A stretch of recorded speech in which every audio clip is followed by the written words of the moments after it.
सो ठीक है, good evening. आज से हम स्टार्ट करेंगे लॉ ऑफ लिमिटेशन। तो लिमिटेशन हमारे एक प्रोसीजर का ही पार्ट है। अगर हम देखें इट इज जनरली प्रोसीजरल, जैसे सीपीसी है, सीआरपीसी है, ये हमारे क्या है, प्रोसीजरल है। तो लिमिटेशन का नेचर क्या है, क्योंकि अगर हमें प्रीलिम्स भी करना है तो वहां पे पूछ लेते हैं। प्रोसीजरल को हम एक और नेम से भी बोलते हैं विच इज एडजेक्टिव। ठीक है, एडजेक्टिव लॉ मतलब बेसिकली क्या है, प्रोसीजर है इसमें सारा। लेकिन कुछ सेक्शंस है, जो कि सेक्शन है आपका 25, 26 एंड 27। ये 3 सेक्शंस हैं जो कि सब्सटैंटिव लॉ, सिर्फ इतना पोर्शन है।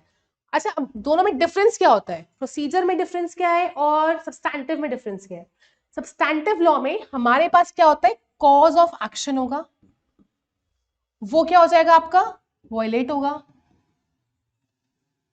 तो आपके पास रेमेडी रहेगी। जैसे कि हम कॉन्ट्रैक्ट्स देखते हैं, कॉन्ट्रैक्ट्स में क्या है, कॉन्ट्रैक्ट बनाया, ब्रीच हुआ, तो आपके पास रेमेडी क्या है, आप जा सकते हो for the breach of the contract.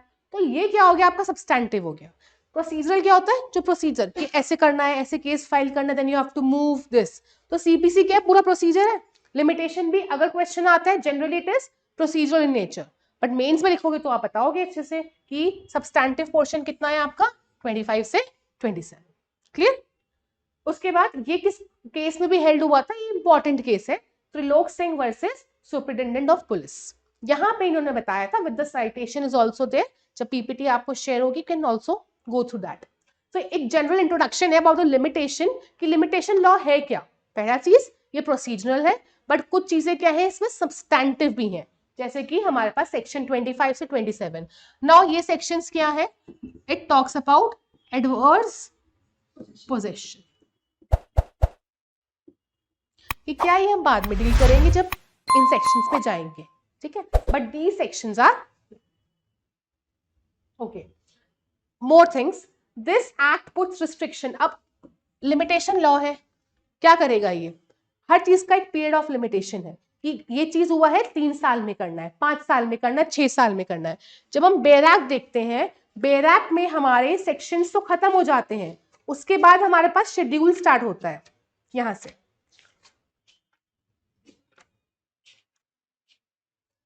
Sections तो आपके 32 पे खत्म हो गए, देन आपका क्या स्टार्ट हो रहा है, schedule.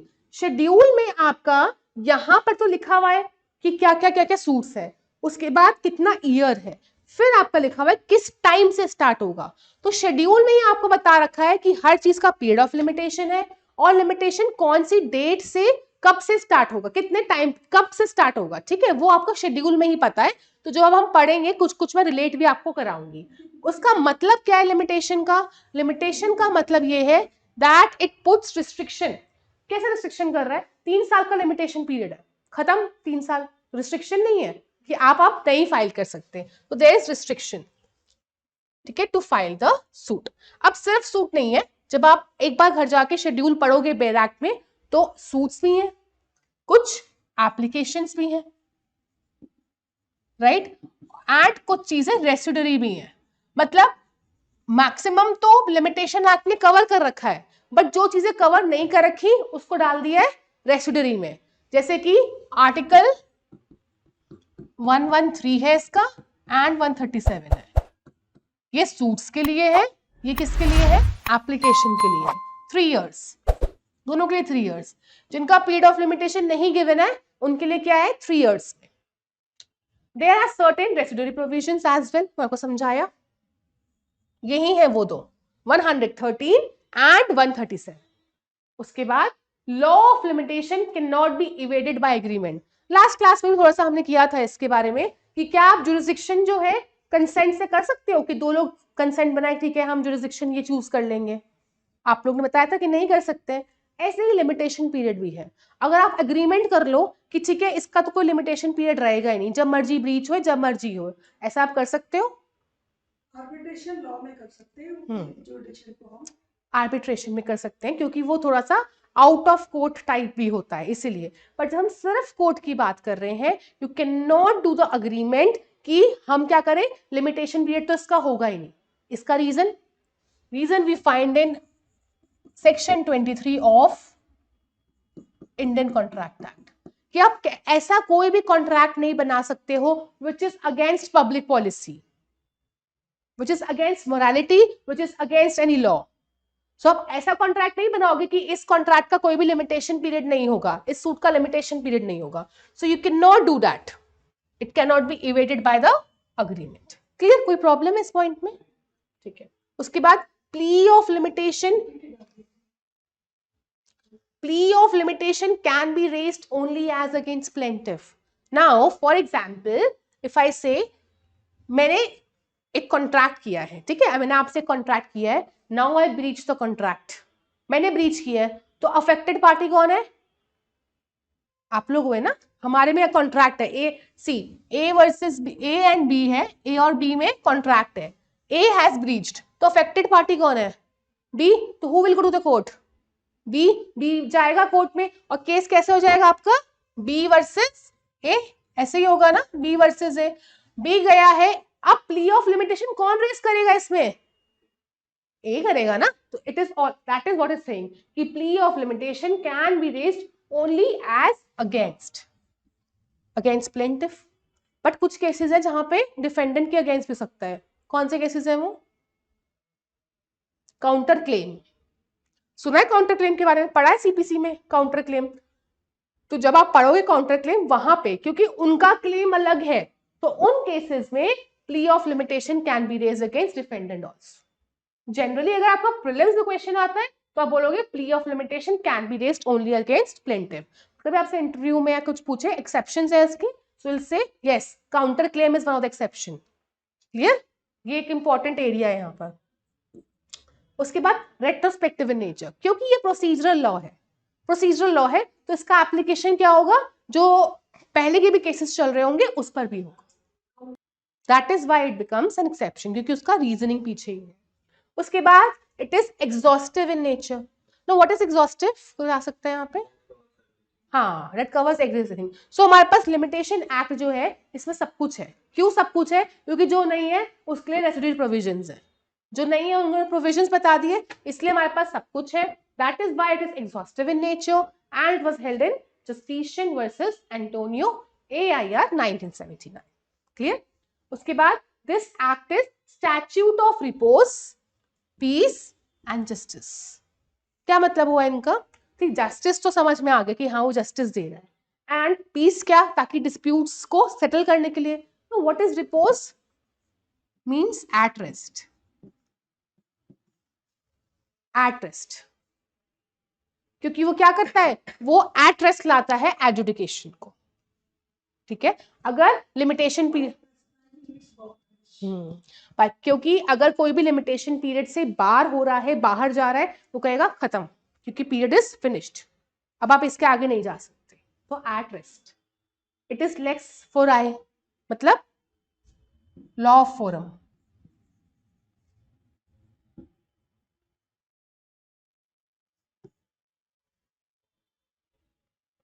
Last, no application is in the criminal law. Criminal law में इसका कोई एप्लीकेशन नहीं है। 2-3 आर्टिकल्स आपको मिलेंगे इसमें, 2-3 आर्टिकल्स मिलेंगे जहां पे ये बताता है कि क्रिमिनल लॉ में वहां पे होगा। ठीक है? But generally there is no application in the criminal law. ये सोनली एंड सोनली किसका लॉ है? आपका सिविल लॉ है। क्रिमिनल लॉ में इसका कोई एप्लीकेशन नहीं है। हाँ, क्रिमिनल लॉ में अपने सेक्शंस हैं आपके 468 से स्टार्ट होते हैं। तो जो उसमें बोलते हैं 1 ईयर फाइन है तो सिर्फ 1 ईयर, फिर 1 से 3 के लिए 3 ईयर, उसके बाद के लिए नहीं है, उसके बाद के लिए नहीं है। तो क्रिमिनल लॉ तो अपने आप के लिए भी वो नहीं है, but this act is just for civil law. ठीक है? तो यहाँ पे कोई प्रॉब्लम है तो आप पूछो, फिर मैं नेक्स्ट स्लाइड में चलती हूँ। कुछ नई वर्ड समझ में आया, कुछ और पूछना है, कुछ डाउट है? आगे नेक्स्ट। ठीक है, ये ना बहुत पूछा जाता है मेंस में भी, इंटरव्यू में भी, और पता भी होना चाहिए that limitation bars the remedy but it do not destroy the right. इसका क्या मतलब हुआ? कि limitation bars the suit for the enforcement of right but right itself continues to exist. अब ये केस भी है और ये थोड़ा सा आपका इंपॉर्टेंट केस भी है। In Bombay dyeing and manufacturing company versus state of Bombay. मतलब क्या है? हम जैसे हमने कॉन्ट्रैक्ट एक्ट में हमारे पास है ना टाइम बार डेट भी है 25 का 2 में टाइम बार डेट, कि जितना टाइम था वो तो खत्म हो गया, जो टाइम था वो तो खत्म हो गया, अब आप कोर्ट नहीं जा सकते, क्योंकि कोर्ट जाओगे तो कोर्ट में क्या बोलेंगे, दैट लिमिटेशन पीरियड है, प्रिलिमिनरी इशू बन जाएगा और आपका सूट क्या है, बार हो जाएगा या डिसमिस हो जाएगा। लेकिन अगर आप आउट ऑफ कोर्ट कुछ कॉन्ट्रैक्ट कर लो कि ठीक है आप मुझे इतना, फॉर एग्जाम्पल 25 लाख का था, वो बोले कि नहीं मैं आपको 10 लाख पे कर दूंगा, आप इसको खत्म कर दो, ये तो आपका क्या हुआ है, रेमेडी, कौन सी रेमेडी, कोर्ट की रेमेडी जो है बार हो गई है, लेकिन आपका राइट तो फिर भी है ना, जो आपका राइट था वो तो है ही ना। अच्छा मुझे यहाँ पे कोई रेमेडी और रिलीफ में अंतर बता सकता है?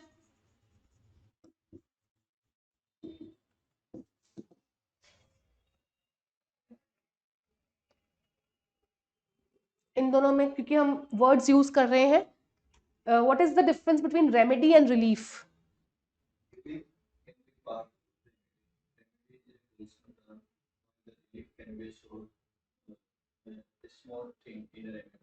You are somewhat right. Remedy is what you claim, जो आप मांग रहे हो, relief is what court gives, जो कोर्ट दे रहा है वो रिलीफ है, जो आप मांग रहे हो, लाइक आप जब प्लेन ड्राफ्ट करते हो एंड में आप मांगते हो ठीक है दिस, जो कोर्ट आपको दे रहा है वो रिलीफ हो जाएगा, और जो आप मांग रहे हो that will B remedy. Clear? A small question on this.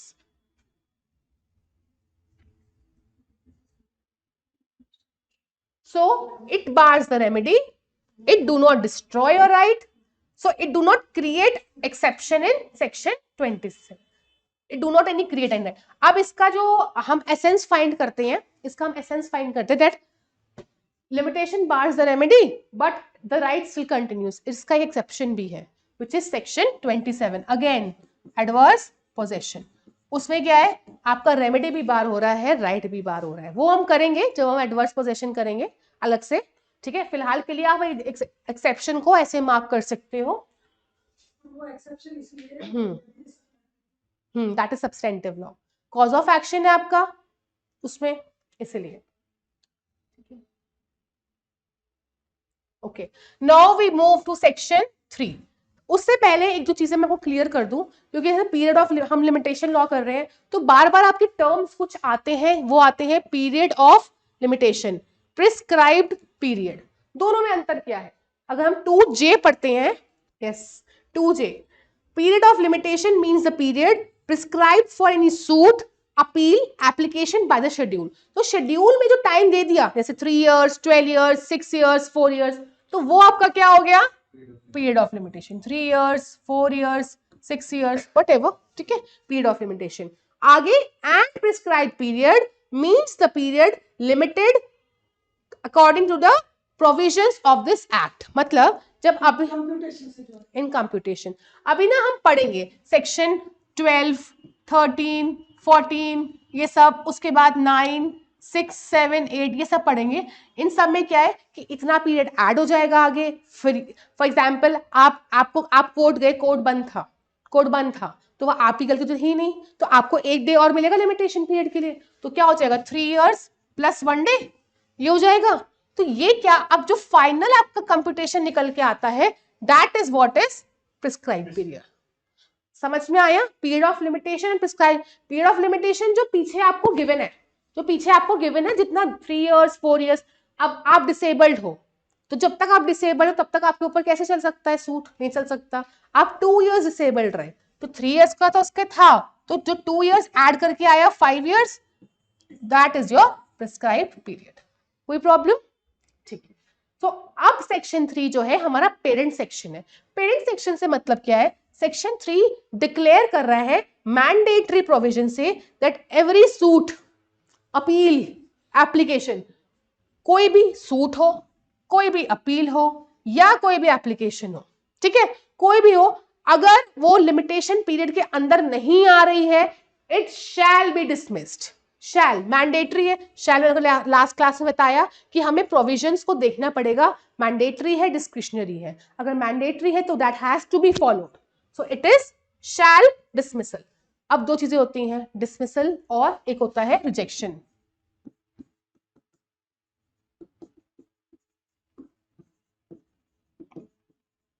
दोनों में क्या अंतर है?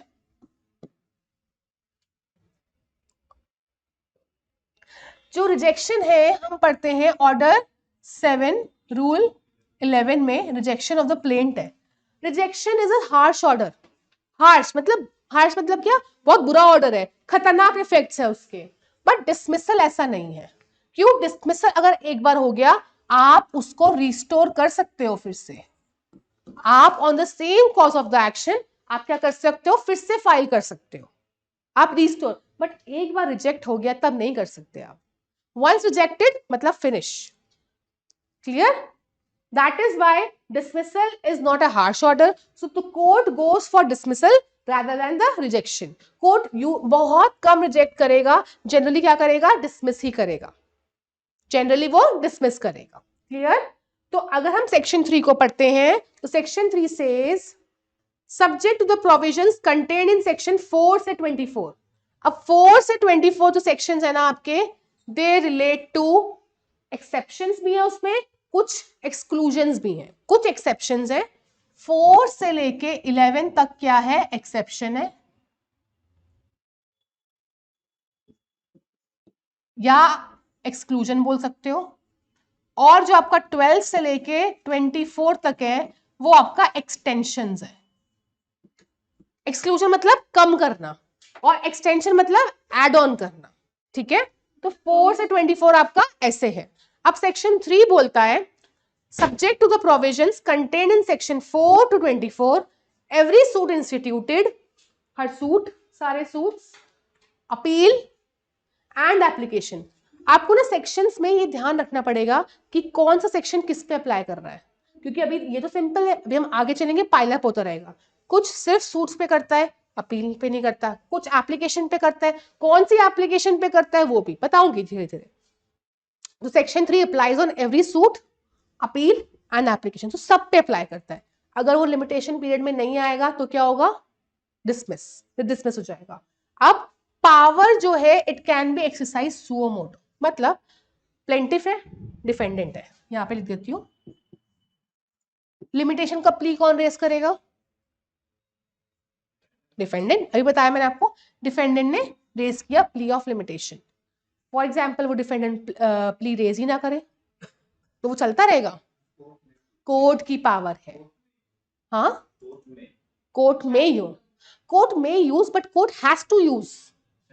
यस, अगर कोर्ट नहीं करता तो आगे जाके अपील में जाके वो चीज, अगर आपका पीरियड ऑफ लिमिटेशन में नहीं है कोई भी केस तो वो कैसे हो सकता है आपका एडजुडिकेट, आपकी रेमेडी तो खत्म हो गई ना, लिमिटेशन इज बार। अगर कोर्ट भी वहां पे विजिलेंट नहीं था, कोर्ट ने भी ध्यान नहीं किया कि पीरियड ऑफ लिमिटेशन है, तो आप जब आपका अपील में केस चल रहा है या किसी भी स्टेज पे केस चल रहा है, फर्स्ट अपील सेकंड अपील, जब भी ध्यान में आएगा ये बात, आपका जो ये केस है डिसमिस हो जाएगा ऑन प्रिलिमिनरी इश्यू, क्योंकि लिमिटेशन के इसलिए तो खतरनाक इफेक्ट है। आपका जो ये है केस लिमिटेशन पीरियड के अंदर ही आना चाहिए। क्लियर? तो वैसे तो ड्यूटी किसकी है, डिफेंडेंट की रेस करने की, वो नहीं करते हैं तो court can exercise suo motu. Case भी है P K Kutti Raja versus state of Kerala, AIR 1996 supreme court. It was held at date of amendment in plaintiff immaterial. ये मैं अभी समझाऊंगी आपको, नेक्स्ट स्लाइड में इसका मतलब मैं आपको समझाऊंगी। इतना बताओ क्लियर हुआ तो, इतने पॉइंट्स तक, ठीक है। नेक्स्ट चलते हैं, अब सेक्शन 3 क्लॉज 2 देखते हैं। अ सूट इज इंस्टीट्यूटेड। अब सूट इंस्टीट्यूट कब होता है, कब होता है सूट इंस्टीट्यूट, जब आप प्लेंट फाइल करते हो। जब आप प्लेंट फाइल करते हो उस दिन हम बोलते हैं that the suit is instituted. So अगर आप उस दिन नहीं फाइल कर रहे हो, हम लिमिटेशन, अब हमें क्यों जानना है कि सूट कब फाइल हुआ, पीरियड ऑफ लिमिटेशन के लिए ना। आपका period of limitation for example it is 3 years, it is 3 years। तो आपने जिस भी दिन अपना प्लेंट फाइल किया है रजिस्टर्ड ऑफिस में बाहर, उस दिन हम मानते हैं कि क्या वो पीरियड ऑफ लिमिटेशन के अंडर है कि नहीं है। अगर नहीं है तो डिसमिस, अगर है तो चलेगा। अब ये सूट चल रहा है चल रहा है चल रहा है चल रहा है, आपने नाम सुना है अमेंडमेंट ऑफ प्लेंट का भी, प्लेंट अमेंड भी हो सकती है कहीं पे एट एनी स्टेज जाके। फॉर एग्जाम्पल आफ्टर 2 years, अब सिविल केसेस ना बहुत लंबे चलते हैं, आफ्टर 2 years कुछ अमेंडमेंट किया है इन्होंने, क्या पता तब तक बार हो चुका हो 3 years का टाइम, निकल चुका। फॉर एग्जाम्पल 3 इयर्स बाद किया अमेंडमेंट, तब तो बाहर हो ही गया ना टाइम, तो अब क्या होगा? नहीं, वही मैं आपको बता रही थी। See, it was held at date of amendment in the plaintiff immaterial. ये बहुत इंपॉर्टेंट है, ये प्रीलिम्स में क्वेश्चन आता है कि जो अमेंडमेंट की डेट है, हम अमेंडमेंट में हम क्या करते हैं, जिस भी दिन हमने अमेंडमेंट किया है हम इसको ना एक रेट्रोस्पेक्टिव इफेक्ट देते हैं, बैक डेट इफेक्ट। इसको बोलते हैं डॉक्ट्रिन ऑफ, हाँ, doctrine of relation back. Good. तो जब हम इसको बैक डेट इफेक्ट देंगे, इसका मतलब क्या है, इस दिन फाइल हुआ है तो अब ये विद इन द लिमिटेशन हो गया ना? नहीं समझ आया? फिर से अभी समझ में आया? फिर से बताऊं? क्लियर? ठीक है। मतलब हम क्या करेंगे, इसको बैक डेट इफेक्ट देंगे, जिस भी दिन हमने अमेंडमेंट किया है उसका बैक डेट। जनरल है, ठीक है, ठीक है। सो जनरल है, but some students don't know, और माय ड्यूटी इज कि अगर आपको पता भी है नहीं पता तो मैं जीरो से आपको सब बताऊंगी, ठीक है। So this section tells about when any suit और claim will be set to be instituted in the following cases. अब हम इसमें केसेस पढ़ेंगे। First is ordinary suit. Ordinary suit में क्या है, जो मैं आपको ये चीज बताई, जिस भी दिन आपने प्लेंट फाइल किया है उस दिन से आपका लिमिटेशन पीरियड काउंट होगा, कि क्या उस दिन वो था लिमिटेशन में कि नहीं, जिस दिन आपने फाइल किया, और अमेंडमेंट विल रिलेट बैक, ठीक है। So next is pauper suits. What are pauper suits? मतलब कि जिनके पास पैसा नहीं होता, वो जब सूट्स फाइल करते हैं उसको हम बोलते हैं पॉपर सूट्स, ठीक है। तो अब पॉपर सूट्स के लिए हमारे पास एक अलग ऑर्डर भी है, which is order 30 read with 30-40। Appeal कहाँ पे है उसका अपील वहां पे है। तो यहां पर भी हमारे पास सेक्शन, एक सेक्शन 13 है एंड एक 3, सेक्शन 3(2), ये 2 clause 2 ये है।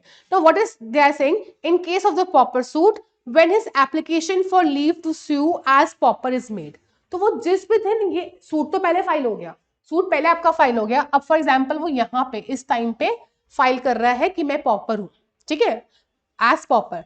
तो इस दिन पे हम देखेंगे कि क्या वो लिमिटेशन पीरियड के अंडर है कि नहीं है, ठीक है।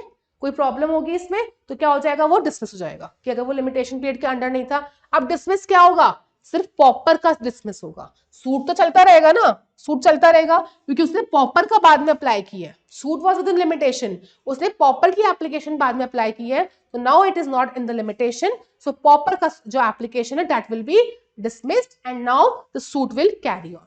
बट इसको हम रिलेट बैक करते हैं सेक्शन 13 से। अगर सेक्शन 13 क्या बोलता है कि फॉर एग्जाम्पल आप पॉपर की तरह आपने सूट फाइल किया, ठीक है, वो चल रहा है, सूट चल रहा है, और उसके बाद वो क्या हो जाता है, कोर्ट, पहले कोर्ट क्या करता है, डिसाइड ये करता है कि वो पॉपर है कि नहीं है, उसके बाद सूट चलेगा। अब कोर्ट ने डिसाइड किया वो पॉपर नहीं है, तो मतलब डिसमिस हो गया। अब वो पर्सन क्या करेगा, नॉर्मल सूट फाइल करेगा ना। अब क्या पता तब तक टाइम निकल चुका हो, 3 इयर्स। अब क्या हो जाएगा, फिर जब टाइम निकल गया तो सूट बार हो जाएगा। उस चीज को बचाने के लिए सेक्शन 13 आया। तो नाउ कोर्ट विल सी कि जब उसने पॉपर की एप्लीकेशन फाइल की थी तो क्या उसने गुड फेथ में की थी कि नहीं। अगर उसने जान के करी थी, ठीक है, मैलाफाइडी गई थी, तो टाइम बार नहीं होगा। बट अगर उसने गुड फेथ में की थी, उसको लगा कि नहीं, मैं एक्चुअल में, मेरे पास इतना असेट्स नहीं है कि मैं इतना एजुकेट कर पाऊं, अगर मैं एक्चुअल में प्रॉपर हूं और उसमें उसके पास नहीं है इतना मटेरियल कि वो केस के जितने भी एक्सपेंडिचर होते हैं उसको निभा पाए, उसको दे पाए, तो अगर गुड फेथ होगा तो क्या उसको क्या मिल जाएगा, एक्सटेंशन, उसको एक्सटेंशन मिल जाएगा। तो जितना टाइम उसने पॉपर की एप्लीकेशन में निकाला, तो जिस भी दिन वो एजुकेट हुआ उससे उतना पॉइंट क्या है, उतना टाइम क्या है, एड हो जाएगा। फॉर एग्जाम्पल 2.5 ईयर्स निकाले, तो जो टाइम बचा है उससे 2.5 ईयर्स एड हो जाएगा। क्लियर? उसके बाद ऑर्डिनरी सूट्स हो गया, पॉपर हो गया, set of and counter claim. आप एक सूट, यहां बताती हूँ, एक आपका सूट आपने फाइल किया है, एक प्लेंटिफ होता है, एक डिफेंडेंट होता है। अब ये चल रहा है आपका सूट। सेट ऑफ क्या होता है, जैसे कि मुझे आपसे 1,000 रुपए लेने हैं, मैं सूट फाइल करूंगी, बट क्या पता आपको भी मुझसे कुछ पैसे लेने हो, तो एक और सूट फाइल करने से अच्छा है कि उसी में आप मेरे से क्लेम मान लो, उसी में ही मांग लो, तो वो क्या हो जाएगा, set of. But apart from that आपका कुछ और ही क्लेम है, पैसे का क्लेम नहीं, कुछ और ही क्लेम है, तो वो क्या हो जाएगा, काउंटर क्लेम। तो सेट ऑफ में जो पीरियड ऑफ लिमिटेशन हम देखते हैं वो हम यही देखते हैं, मतलब हम सेट ऑफ को मान लेते हैं कि सेट ऑफ भी इसी दिन आया है, जिस दिन मैंने केस फाइल किया मान लेंगे सेट ऑफ भी उसी दिन फाइल हुआ है, तो वो तो ऑब्वियसली पीरियड ऑफ लिमिटेशन में होगा। बट काउंटर क्लेम में क्या होता है, जिस दिन वो काउंटर क्लेम लेके आएंगे वही डेट मानी जाती है, तो वो जो है अगर 3 इयर्स के अंडर होगा तो वो बाढ़ नहीं होगा, 3 इयर्स के बाद होगा तो वो बाढ़ होगा। इसमें कोई प्रॉब्लम कहीं पर? ठीक है, आप मुझे बताओ पॉपर सूट्स में क्या होगा। पॉपर सूट्स का आप मुझे बताओ कि पॉपर सूट की एप्लीकेशन आपने जब फाइल करी, ठीक है, उसके बाद वो एडजुडिकेट हो रहा है एंड डिसीजन आता है कि वो पॉपर नहीं है, फिर क्या होगा? 13 से इसको लिंक करो, मैं आपको कैसे बताया था अभी, में होगा तो डिसमिस नहीं होगा और गुड फेथ में नहीं है तो ही डिसमिस हो, ठीक है। एंड आप बताओ काउंटर क्लेम, तो आपका सेक्शन 3 जो है ये फिनिश होता है, ठीक है, हम सेक्शन 4 पे आते हैं। अब फॉर एग्जाम्पल सेक्शन 4 में क्या है, आपका period of limitation is 3 years। If your period of limitation is 3 years and ये आपका सूट चल रहा है चल रहा है चल रहा है, now last day is left, आप उस दिन जाते हो सूट फाइल करने के लिए, सूट नहीं चल रहा है, 3 साल आपका पीरियड ऑफ लिमिटेशन है, आपका डेट ए पे कॉज ऑफ एक्शन अराइज होता है, ठीक है, 3 साल का टाइम है, आप नहीं गए, जो आपका लास्ट डे बचा है आप उस दिन जाते हो, जा सकते हो आप किसी भी दिन फाइल करने के लिए, ना you go on that day. Now when you go on that day उस दिन कोर्ट बंद होता है, कोर्ट के लोकल हॉलीडेज भी होते हैं, बहुत सारी हॉलीडेज होती हैं, अब क्या, तो जब भी कोर्ट खुलेगा वो जो दिन होगा जो भी पर्सन है वो उस दिन फाइल कर सकते, this is what section 4 says, और कुछ नहीं बोलता है, बस इतना। दिस सेक्शन अब वो किस पे अप्लाई करता है ये हमें देखना है, it applies on every suit, जैसे 3 अप्लाई करता था वैसे ही है, every appeal and every application। अब ये ना ये आप अपने आंसर राइटिंग्स में यूज कर सकते हो and you should know also. Lex non cogit ad impossibilia, मतलब law do not compel you to do what is impossible, है ना, बट यू वर नियर, मतलब लॉ आपको वो नहीं बोलेगा कि आप कोई भी चीज इम्पॉसिबल है वो करो। ये कहां पे और हम पढ़ते हैं, ये कहां पे और हम पढ़ते हैं ये maxim, section 56 of Indian contract act. Frustration है वो, फ्रस्ट्रेशन है क्योंकि जो चीज फ्रस्ट्रेट हो गई है उसको तो आप कर ही नहीं सकते, that is why it comes there, ठीक है, क्योंकि लास्ट डे कोर्ट बंद था तो आप कैसे बोल सकते हो कि आप उसी दिन कोर्ट आप केस फाइल करो, दैट इज व्हाई ये मैगजीन यहाँ पे है, दैट इज व्हाई मैगजीन यहाँ पे है। Lex non cogit ad impossibilia, law do not compel you to do what is impossible, आप लिख लो, law do not compel to do what is impossible. Clear, आगे चलते हैं। अब इसमें ये अच्छा इंपॉर्टेंट केस है Amarchand versus union of India, इसमें ये हेल्ड हुआ था that court for section 4 means the proper court, tribunals की यहाँ पे बात नहीं हो रही है, कोर्ट मतलब प्रॉपर कोर्ट, ट्रिब्यूनल्स की बात नहीं हो रही है, वहां पे दिस लॉ डजंट अप्लाई, ठीक है। कोई प्रॉब्लम सेक्शन 4 में, इसका बेड़ा ट्रीट कर दूं मैं एक बार आपके लिए। See section 4 expiry of prescribed period, अब कौन से पीरियड की, पीरियड ऑफ लिमिटेशन की एक्सपायरी नहीं, प्रिस्क्राइब्ड पीरियड की expiry when the court is closed, where the prescribed period for any suit appeal और application expires on the day when the court is closed, the suit, appeal or application may be instituted or preferred or made on the day when the court reopens, ठीक है। The court shall be deemed to be closed on any day within the meaning of the section if during the any part of its normal working hour it remains closed। तो explanation बताता है कि कब वो close होगा। Next slide पे चले, this is what section 4 से। सेक्शन 5 पता होगा सबको, section 5 is condonation of delay.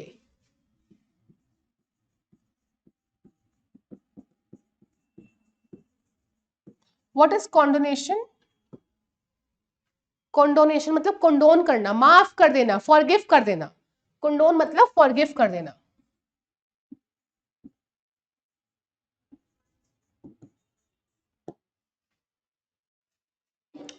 This section applies on, अब ये देखो 3 और 4 सब पे अप्लाई करता है, 5 किस पे अप्लाई करता है? On appeal and application, but other than the application of execution. Order 21 की इसका रीजन बताऊंगी ऐसा क्यों है। कोई बता सकता है कि सिर्फ इन पर ही अप्लाई करता है, इन पर क्यों नहीं अप्लाई करता? रटना हो गया ना, तो अगर हम सिर्फ रट लें हाँ इन पे अप्लाई करता है इन पे नहीं, बट क्यों, ऐसा क्यों है? सी देखो, सूट्स का अगर आप जनरली देखो तो period of limitation already years में होता है, जैसे कि 12 ईयर्स होता है, 3 ईयर्स होता है, 5 ईयर्स होता है, 6, और एप्लीकेशन ऑफ एग्जीक्यूशन का भी इतना ही होता है। बट अपील का कितना होता है? 30 डेज, 60 डेज, या मैक्स टू मैक्स 90 डेज, मतलब मंथ्स में। तो आप सूट में ऑलरेडी 3 साल का टाइम दे रहे हो, अगर आप उसी में नहीं लेके आ पा रहे हो अपना कोई भी प्ली, तो आप उसके बाद का लेके आओगे? बट ये मंथ्स में तो थोड़ा मान सकते हैं कि डेट यू, आपका एक्सीडेंट हो गया 3 मंथ्स के टाइम में, आप नहीं आ सके, आप विजिलेंट नहीं थे, या आपको कोई प्रॉब्लम हो गई, या आपको एडवाइस अच्छी नहीं मिली। बट 3 ईयर्स, 12 ईयर्स, 6 ईयर्स, इसमें तो नहीं हम मान सकते ना। तो इसीलिए condonation will be only in the appeal and application and not in application of execution or suits. Clear? समझ में जेनेसिस इसका? उसके बाद this section relates to the condonation of delay, वो मैंने बताया। अब टेस्ट क्या है condonation ऑफ डिले का? ऐसा तो है नहीं कि कोर्ट आप गए कि डिले कंडोन कर दो, कोर्ट कंडोन कर देगा, नहीं। सेटिस्फाइड, सी ये ना जजमेंट है Yola Balakrishna versus Krishnamurthy and collector, एक ये है, और ये दूसरा है कलेक्टर लैंड एक्विजिशन अनंत मार्ग वर्सेस कालीजी। पहले ये केस आया था बालकृष्ण, फिर ये आया था, वो इसी को अप्रूव किया गया था। इस केस के पहले तक court was very very very strict, मतलब इवन आप 1 डे भी लेट हुए ना, कोर्ट कंडोन नहीं करती थी। बट जब ये केस आया, फिर इसको इसमें अप्रूव भी किया गया, तब बहुत सारी गाइडलाइंस आई। जब ये केरला हाईकोर्ट के जस्टिस थे, जस्टिस थॉमस, उन्होंने ले डाउन किया था, तो वहां पर उन्होंने ये बोला कि हमें यहाँ पे हार्श होने की जरूरत नहीं है, क्योंकि मेन एम ठीक है लिमिटेशन का ये है कि हमारा लिमिटेशन का एम ये है कि हम पार्टीज को कंपेल करें कि वो उस टाइम में लेके आए, बट हमें इस तरह से नहीं होना कि हमें जस्टिस ही ले लेनी है। ठीक है, if there is a reason, satisfaction का रीजन है, तो हम सेटिस्फाई करा सकते हैं। अगर कोर्ट सेटिस्फाई हो रहा है किसी भी वजह से कि वो नहीं लेके आ पाए, तो आप कंडोन कर दो, कोई प्रॉब्लम नहीं है, बट सेटिस्फैक्शन होनी चाहिए। ये नहीं कि आपको पता था तब भी लेके नहीं आए। अब नंबर ऑफ डेज मैटर कि 10 दिन डिले हुआ या 1 साल डिले हुआ, ऐसा कुछ है कि number of days matter? Number, ये जो बालकृष्ण केस था इसमें 1000 डेज समथिंग, 1084 डेज समथिंग का डिले हुआ था, और जो दूसरा केस है उसमें कुछ नंबर 30-40 डेज का डिले हुआ था सिर्फ। उस केस में कंडोन हो गया, इस केस में कंडोन नहीं हुआ। तो what will matter will be the facts, facts देखे जाएंगे। अब सेटिस्फैक्शन इज द टेस्ट, तो सेटिस्फैक्शन कैसे आप सेटिस्फाई कराओगे? आप क्या क्या रीजन दे सकते हो उसमें? कि एडवोकेट ने गलत एडवाइस कर दिया, हो सकता है कि क्योंकि यहाँ पे अगर जो नॉर्मल पर्सन है, जो लेमैन पर्सन है, उनको तो पता ही नहीं procedure, why they hire the advocates, कि वो ही तो गाइड करेंगे ना। अब डॉक्टर है, हम डॉक्टर के पास क्यों जाते हैं कि हमें आप ट्रीटमेंट दो, आप खुद थोड़ी ऑपरेशन कर सकते हो अपना, नहीं कर सकते ना। तो जो डॉक्टर करेगा बोलेगा वही करोगे, ऐसी जो एडवोकेट बोलेगा वही करोगे। अब एडवोकेट ने आपको बताया ही नहीं कि इतने टाइम में जाना है, ऐसे करना है, तो अगर आप रीजन रख दोगे वहां पे तो आपको मिल जाएगा। और केसेस क्या हो सकते हैं? यू वर इल, अब ये बोल दो कि मैं तो दूसरे केस में बिजी था, ऐसे बोल सकते हो, बट डेज तो 30-40 डेज है ना, 30 डेज आप बिजी थे। सो सेटिस्फैक्शन, अगर आप कोर्ट को सेटिस्फाई, सो अब क्या हो गया है ना, अब कोर्ट बहुत लिबरल हो गई है, 90% केसेस में आपको क्या है, कंडोनेशन मिल ही जाता है।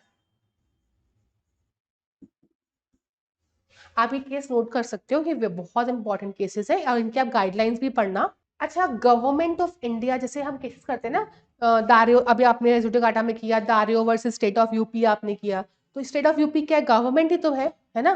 तो आप गवर्नमेंट के अगेंस्ट भी लिमिटेशन ऐसे ही वर्क करता है। हाँ नहीं, वो तो फिर उसका है, आपका प्रिस्क्रिप्शन का है। हाँ, बट नॉट दैट मच, इतना नहीं। गवर्नमेंट को भी लॉ में, क्योंकि हम सी आर्टिकल 14 भी तो है ना हमारे पास, आर्टिकल 14 भी तो है ना हमारे पास। अब आप कैसे बैलेंस करोगे इसको? सी आर्टिकल 14 भी है, तो गवर्नमेंट को हम बोले कि ठीक है आप तो केस ला सकते हो 10 साल में, कोई प्रॉब्लम नहीं है, बट नॉर्मल पर्सन सिटीजन नहीं ला सकता, ऐसा नहीं है। गवर्नमेंट को भी सेम गाइडलाइंस फुलफिल करनी है, बट बिकॉज गवर्नमेंट का जो मेन एम क्या है, to give the administrative services, ठीक है, सर्विसेज प्रोवाइड करना उनका एम है, डिस्प्यूट में उलझनों में फंसना उनका एम नहीं है, तो उनको कॉन्डोनेशन का लिटिल रिलैक्सेशन मिल जाता है। मतलब अगर वो कॉन्डोनेशन के लिए अप्लाई करेंगे तो उनको बहुत सेटिस्फाई कराने की जरूरत नहीं है, नॉर्मली वो बोलेंगे उनको कॉन्डोनेशन मिल जाएगा। But whereas for the other parties वहां पे क्या हो जाता है, वहां पे आपको सेटिस्फैक्शन कराने की जरूरत है। सिर्फ इतना डिफरेंस है, और डिफरेंस नहीं है। Government is also bound and parties are also bound. Clear? Any problem? Next slide पे चलते हैं। Section 6, 7 and 8. Now what does section 6, 7 and 8 says? ये ना डिसेबिलिटी के ऊपर है।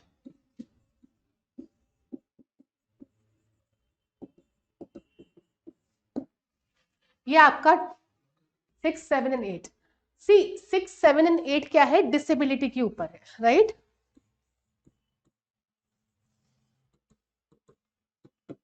डिसेबिलिटी के ऊपर है, मतलब who is a disabled person for section 6, 7, 8? पहली चीज माइनर। हाँ गुड, वो इंसेन में आ जाएगा। हालांकि इसमें भी डिफरेंस होता है बट फॉर दिस पर्पस ही यहीं पे आ जाएगा, ठीक है। तो 6, 7 and 8 रिलेट्स टू डिसेबिलिटी।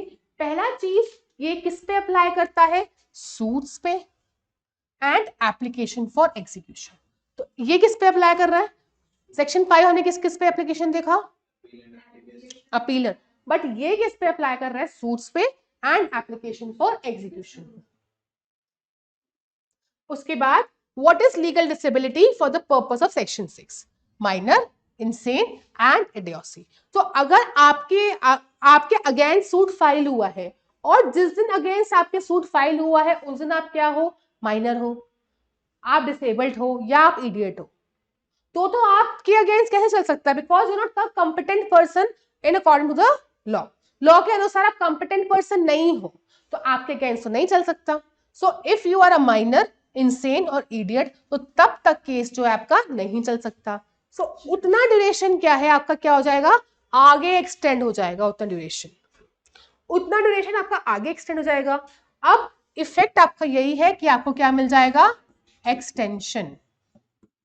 सो मैं आपको एक एग्जाम्पल के थ्रू समझाती हूँ कि जिस दिन आप, फॉर एग्जाम्पल इस दिन आपके अगेंस्ट सूट फाइल हुआ है and you are minor, like for example 14 years के हो, आप मेजर कब बनोगे? 18 पे आप मेजर बनोगे। अब 18 ईयर्स पे आप मेजर बनोगे तो आपको तब तक के लिए क्या मिल जाएगा? एक्सटेंशन। तो जब 18 साल के आप हो जाओगे फिर आप के अगेंस्ट चल सकता है case. Similarly with this. But for example आप इस दिन माइनर भी हो, साथ में इडियट भी हो। अब माइनॉरिटी तो मेजर तो आप कब बन गए? 4 साल के बाद, बट तब भी आप इडियट ही हो। तो जिस भी दिन आपकी इडियोसी खत्म होएगी उस दिन से क्या हो जाएगा? अब आप के अगेंस्ट सूट रन करेगा। Clear? So if there is only one disability तो तब तक। बट अगर ऐसा होता है, अब ये कंडीशंस ना मैं आपको 3-4 कंडीशंस दे रही हूं। अगर ऐसा होता है कि अभी तो आप क्या हो? माइनर हो, आप माइनर हो और आपके ऊपर केस चल रहा है, ठीक है, तो 14 ईयर्स के हो, तो अब कब आपके ऊपर वर्क करेगा, कब रन करेगा? जब आप 18 साल के हो जाओगे। अब आपके ऊपर रन करना शुरू हुआ, 1 साल के बाद आप इडियट हो गए, आप अनसाउंड माइंड के हो गए, अब क्या हो जाएगा? फिर से यही होगा? नहीं। Once the time has begin to run, this is what section 9 says. एक बार टाइम चलना शुरू हो गया उसके बाद वो रुकेगा नहीं, ठीक है। तो on the time of institution of suit, if you were idiot, if you were minor और इफ यू हैड 2 और मोर डिसेबिलिटीज, तो तब तक जब सारी डिसेबिलिटी खत्म नहीं होगी तब तक आपका रन करता, तब तक आपका स्टॉप रहेगा टाइम। बट द मोमेंट आप एक बार शुरू हो गया टाइम, फिर वो नहीं थमेगा, फिर नहीं रुकेगा, राइट। और ऐसे ही ये अवार्ड पे भी वर्क करता है, अवार्ड जो आर्बिट्रेशन पे मिलता है। तो section 6 applies on suits and application for execution. What is legal disability मैं आपको बता दिया, इफेक्ट मैंने आपको बता दिया, इसका लैंडमार्क केस ये है। अपील क्यों नहीं होता? क्योंकि ना देखो इसका टाइम ड्यूरेशन बहुत बड़ा है सूट्स का और एप्लीकेशन का। तो एक बार आपका रन करना शुरू हो गया तो अपील, इसके लिए वी कंसिडर कि appeal is just extension of suit only. जब आप सीआरपीसी या सीपीसी भी पढ़ते हो तो आप जब डिफाइन करते हो आप क्या बोलते हो? What is appeal? अपील को एक अलग एप्लीकेशन नहीं बोलते हो, हम बोलते हैं appeal is the extension of the suit only. Suit का एक पोर्शन खत्म हुआ, अपील स्टार्ट हुआ। तो जब आपको सूट में ही, अगर आप माइनर होंगे तो आप सूट के टाइम पे तो माइनर होंगे ना, फिर जब आपका सूट चलेगा तब तक आप मेजर हो चुके होंगे, फिर अपील की क्या जरूरत? अपील में क्या जरूरत? आप अगर एक बार अनसाउंड माइंड के हो तो जब आप अनसाउंड माइंड के खत्म होंगे तभी तो सूट चलेगा, फिर दोबारा अगर होगे तो सेक्शन 9 लग जाता है। इसीलिए आपका यहाँ पे अपील नहीं आता, इसलिए आपका एप्लीकेशन नहीं आता। क्लियर हुआ? फिर लैंडमार्क केस है दर्शन सिंह वर्सेस गुरदीप सिंह। अभी बताऊंगी मैं इसके बारे में आपको, पहले आप इतना बाकी क्लियर कर लो। अब देखो मैंने यहाँ पे क्या बताया था, 14 साल, ठीक है। उसके बाद 18 साल होने में कितना टाइम बचता है? 4 साल। तो क्या पता उस टाइम पे वो 3 साल का हो, फिर कितना टाइम बचता है? अगर जिस पर्सन के अगेंस्ट आपने सूट फाइल किया है वो 3 इयर्स का है तो रन कब करेगा वो? 18 साल पे ना, तो मतलब 15 साल तक रन ही नहीं करेगा, नहीं करेगा। सेक्शन 8 पढ़ो एक बार। Nothing in section 6 and 7 applies to the suit to enforce the right of preemption. पहला तो एक्सेप्शन इन सबका क्या है? प्रीएम्पशन। तो प्रीएम्पशन पे तो नहीं लगेगा। और shall be deemed to extend for more than 3 years. मतलब इन सब केसेस में आपको एक्सटेंशन जो मैक्सिमम मिलेगी वो कितनी मिल सकती है?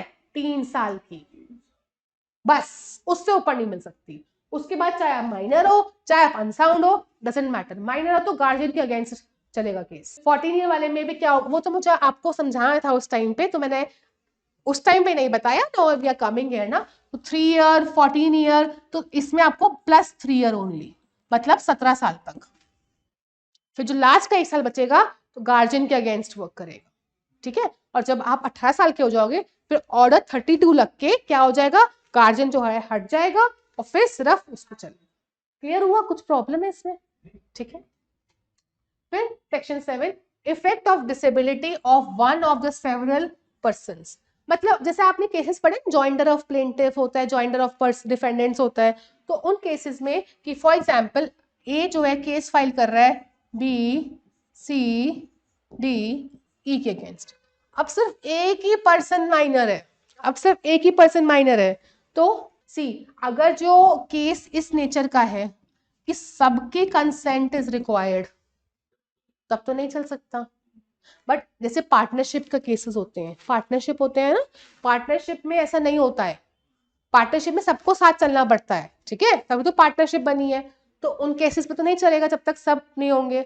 ऐसे कर्ता वाला हिंदू लॉ वाला भी तब भी नहीं होगा। But apart from those cases जहां पे कॉन्करेंस इज नॉट रिक्वायर्ड, वहां पे इन सब के अगेंस्ट चलेगा, और जब भी मेजर हो जाएगा तब उसके अगेंस्ट चलेगा, ठीक है। So this is what effect of disability of one of several person, of one of several person। देख लो स्लाइड को, फिर नेक्स्ट पे चलते हैं। मीनिंग ऑफ डिस्चार्ज का मतलब यही है यहाँ पे कि जैसे ए है बी, ए अगेंस्ट बी सी डी, अब ये तो माइनर है, तो अगर विदाउट कॉन्करेंस चल सकता है तो चलेगा and they will be discharged. इनका काम जैसे भी हुआ इनका हो गया। जब ये मेजर बन जाएगा, ठीक है, जॉइंटली एंटाइटल्ड, मतलब ये तभी होगा जब ये जॉइंटली एंटाइटल होंगे, जैसे कि पार्टनरशिप का मैंने आपको बताया। ये बैट का इंटरप्रिटेशन है। फिर सेक्शन 8 के एक्सेप्शंस बता दिए, क्या है? Preemption and extension of more than 3 years नहीं मिलेगा। ये चीज हमेशा ध्यान रखना। अगर आपके क्वेश्चन प्रैक्टिकल क्वेश्चन फॉर्म में आता है तो वो यहीं पे इसी में आपको फंसाते हैं कि आपको क्या बोल देंगे कि जो माइनर है वो क्या है? 13 इयर्स का है। तो आप क्या करोगे? उसके अकॉर्डिंग आप पूरा 18 इयर्स का एक्सटेंशन दे दोगे। तो आप पहले लिखोगे तो ऐसे ही कि सेक्शन 6 में क्या बोलते हैं कि जब तक डिसेबिलिटी सीज नहीं करेगी तब तक चलता रहेगा, जिस दिन वो मेजर बनेगा उसी के दिन रन करेगा। बट उसका राइडर क्लॉज कौन सा है? Section 8। Section 8 is a rider clause. So उस क्लॉज के अकॉर्डिंग क्या हो जाएगा? हाँ, तो फिर कोई तभी तो डिस्चार्ज होंगे। That is what is discharge. तो वो डिस्चार्ज हो गए, इसके बाद में चलेगा अलग से, जब जिस दिन वो मेजर बनेगा या 3 इयर्स इलैप्स होंगे तब से चलेगा। ठीक है, नेक्स्ट स्लाइड पे चलते हैं। सेक्शन 9, 10, 11। सी 10 और 11 तो हम कल डील करेंगे जब हम पेरियड का पूरा पढ़ेंगे, क्योंकि इसमें इतना कुछ नहीं है। 9 बता देते हैं। 9 इज सिंपल। 9 क्या बोलता है कि एक बार आपका रन करना शुरू हुआ time, it will continue to, जैसे मैंने आपको बताया, once the time has begun to run it will keep on running, it will keep on running, वो बीच में नहीं रुकेगा। उसका पर्पस क्या है? पर्पस यही है, पर्पस इज जस्टिस।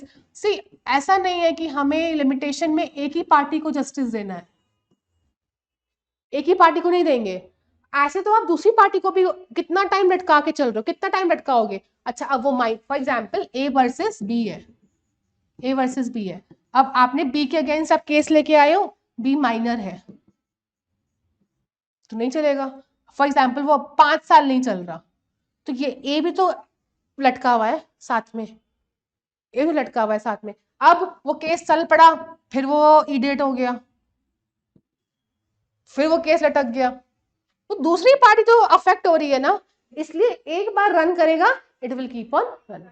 ठीक है, फिर difference between extension and exclusion, ये भी बताया मैंने आपको, जो 4 से लेके 12 तक है, दीज आर एक्सक्लूजन्स, कि वो एक्सक्लूड कर रहे हैं कि इतना टाइम एक्सक्लूड होगा, इतना टाइम है। जब हम 12 से पढ़ेंगे, 4 से लेके 11 तक, जब हम 12 से लेके 24 तक पढ़ेंगे, दे आर एक्सटेंशंस, मतलब बाद में ऐड होगा, बाद में ऐड। ठीक है, एक्सेप्शन है इसका कि जनरली सेक्शन 9 बोल रहा है एक बार टाइम चल पड़ा तो चलता रहेगा, बट आपका इसका एक एक्सेप्शन है, वो बोलता है provided that where the letter of administration of the estate have been granted to the debtor, the running of period for the time to recover the debt shall be suspended while the administration continues. मतलब ये क्या बोल रहा है? For example क्या होता है, जैसे ए वर्सेस बी है, ठीक है, तो डेट ले रखा है ए ने बी से, ए ने बी से डेट ले रखा है, तो मतलब B is a creditor, A is a debtor.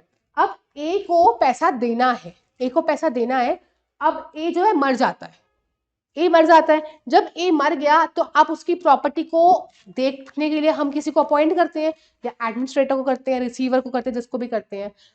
अगर हमने सेम ही पर्सन को अपॉइंट कर दिया, एडमिनिस्ट्रेटर भी, मतलब वो क्रेडिटर तो है ही और एडमिनिस्ट्रेटर भी, तो सबसे पहले क्या करेगा? सबसे पहले वो अपना पैसा निकलवाएगा। इसलिए इस ड्यूरेशन में हम क्या करेंगे? क्रेडिटर की प्रोसीडिंग्स को थमाएंगे, स्टॉप करेंगे, और एडमिनिस्ट्रेटर की प्रोसीडिंग्स को पहले चालू रखेंगे। जब वो खत्म हो जाएगा फिर हम क्रेडिटर की प्रोसीडिंग्स को करेंगे। ठीक है, बस एक सिचुएशन ये है जिसमें आपका एक बार चल पड़ा तो बीच में रुक जाएगा। ठीक है, एडमिनिस्ट्रेटर की नहीं रुकेंगे, क्रेडिटर की रोकेंगे, क्योंकि एडमिनिस्ट्रेशन तो इंपॉर्टेंट होगा ना, कि जो प्रॉपर्टी आई है वो कैसे पूरी की पूरी एडमिनिस्ट्रेट करनी है, किस किस के पास जानी चाहिए, किस किस के पास नहीं जानी चाहिए, कितनी एडमिनिस्ट्रेटर का काम कितना है, क्या है कि वो मर चुका है, वो मर चुका है, अब उसकी प्रॉपर्टी को एडमिनिस्ट्रेट करना, कितनी प्रॉपर्टी बची है, किस किस को जानी है, कितना ड्यूरेशन में जाना है, कितना जाना है, ये सब काम जब पूरा हो जाएगा तो उसके बाद क्रेडिटर अपना उसका सूट चलता रहेगा। किसको अपॉइंट करते हैं? सी एडमिनिस्ट्रेटर जनरली जो सारी प्रॉपर्टी के बारे में, अगर हम इन सूट्स की बात करें तो जो सारी प्रॉपर्टी के बारे में जानता है उसको अपॉइंट करेंगे, जिसके ऊपर कोर्ट को लगता है उस पार्टी को भरोसा होगा। ठीक है, आपका फादर हो सकता है, कुछ भी, बट अगर ट्रस्ट, वक्फ, ऐसे सब होता है तो वो कोर्ट का ही पर्सन होता है। Thank you. हम सेक्शन 10 से कल कंटिन्यू करें।